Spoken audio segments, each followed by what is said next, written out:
بسم اللہ الرحمن الرحیم الحمدللہ رب العالمین والصلاة والسلام علی سید الانبیاء والمرسلین لا الہ الا اللہ صاحب الوحدانیت القدیمیت الازلیت الابدیہ۔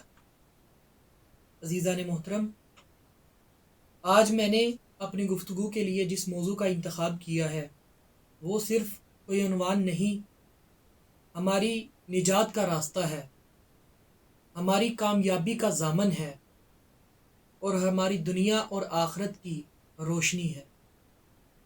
اللہ تبارک و تعالیٰ نے قرآن کریم میں ارشاد فرمایا، لقد کان لکم فی رسول اللہ اسوۃ حسنہ۔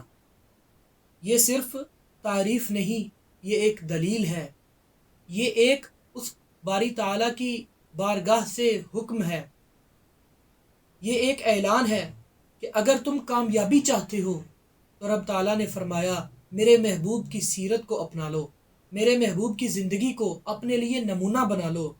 آج سوچئے کہ ہم ہر طرح کے آسائش و آرام کے باوجود پریشان کیوں ہیں، ہماری زندگی میں سکون کیوں نہیں، ہمارے گھروں میں بے سکونی کیوں ہے، ہمارے معاشرے میں ناانصافی کیوں ہے۔ آج سوچئے کہ دلوں میں محبت کیوں نہیں۔ اس کی سب سے بڑی وجہ یہ ہے کیونکہ ہم نے آقا صلی اللہ علیہ وسلم کی سیرت کو کتابوں تک محدود کر دیا اور سیرت سے دور ہو کر کے ہم نے اپنی زندگی کو، اپنے معاشرے کو دنیا کے طور طریقوں کے حوالے کر دیا۔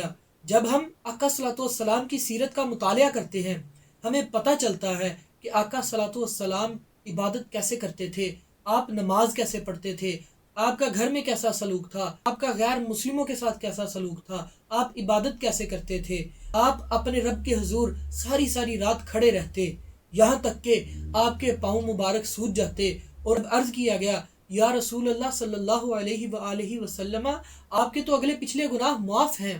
آپ صلی اللہ علیہ وآلہ وسلم نے ارشاد فرمایا کہ کیا میں اس عظیم کرم پر اللہ تبارک و تعالیٰ کا شکر گزار بندہ نہ بنوں۔